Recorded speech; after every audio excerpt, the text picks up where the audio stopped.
Sir 1 crore रुपया। 1 करोड़ रुपया।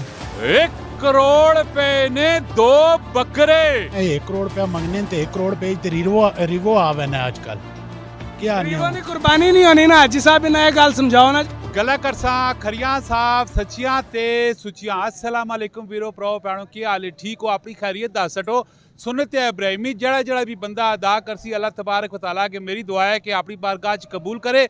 Second में पाकिस्तान भी असा ना अपना में और नाल सफाई ना बहुत ज़्यादा ख्याल रखना है, ठीक है। ये ना होवे ना कि स्वाब नहीं जगह उल्टा अजाब होवे। 2 बकरे माशाल्लाह जी मेरे भराओ को पकड़े पैनो जरा इन्होंने डिमांड शांड पूछना है, नस्ल पूछना है, पूरी वीडियो वेखनी। लास्ट में इन्होंने नंबर भी तुसा देसा जी। अस्सलाम वालेकुम। वालेकुम अस्सलाम। अच्छा मां दसो शहजाद भाई के ई केड़ी नस्ल केड़ी है? सारे फेस तो राजनपुरी ने लेकिन है कश्मीरी नस्ल ने। ब्रीड असा ने अपनी करे नहीं है। अच्छा यानी कि आप तैयार की थे जी? आप तैयार किते हैं जी। ये डिमांड की पे कर रही हो? सर 1 करोड़ रुपया। 1 करोड़ रुपया। 1 करोड़ रुपए ने 2 बकरे की नचकड़ी खास गाले। सर पहली खास गल जुड़वान पक्की गाले पक्की गल है। बकरी ने होनी जुड़वान और सर एक बकरोटी होनी है, एक बकरा होना है, 2 बकरे ने। वैसे तुसी दसो जी ये जो शहजाद भाई मंगने पैने 1 करोड़ रुपया डिमांड पे करने 2 बकरिया ने आखने खास गाले की जोड़वान ये सही पैसे पे मंगने के गलत पे मंगने जरा कमेंट सेक्शन में तुसा दसना में। वैसे फाइनल दसो कितना ना? सर देखो चीज़ है खूबसूरत है, वजन ने लिहाज नाल भी चीज़ उसी चेक कर सकते हो।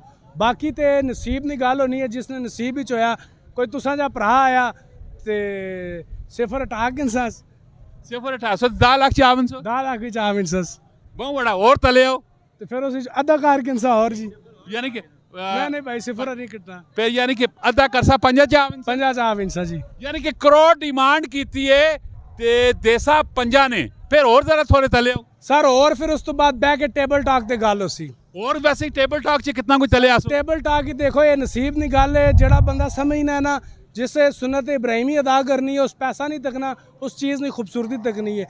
हज़रत इब्राहिम अलैहिस्सलाम जड़ी चीज़ कुर्बान की अपने लखते जिगर लटाया ना, उसने छुरी चलाई ने, पर अल्लाह ना हुक्म उन्हें पूरा किया है। सब तो प्यारी चीज़ ते माशाअल्लाह खूबसूरती के हर लिहाज नाल खूबसूरत चीज़ां ने।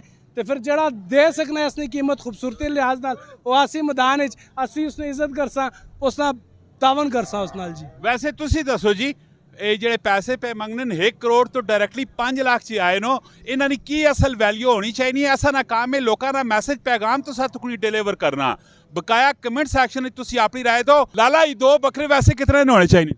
भरा वे साडा ते अल्लाह ताला अल्लाह करे इसने बकरे 5 लाख ने वेक वेंज होन, लेकिन मैं ते लाख 1 रुपए ना चाह के इंसान वैसे ये पे आखने नो कि 1 करोड़ पे मैं डिमांड करना ते देसा 5 लाख ने ये नजायज गल।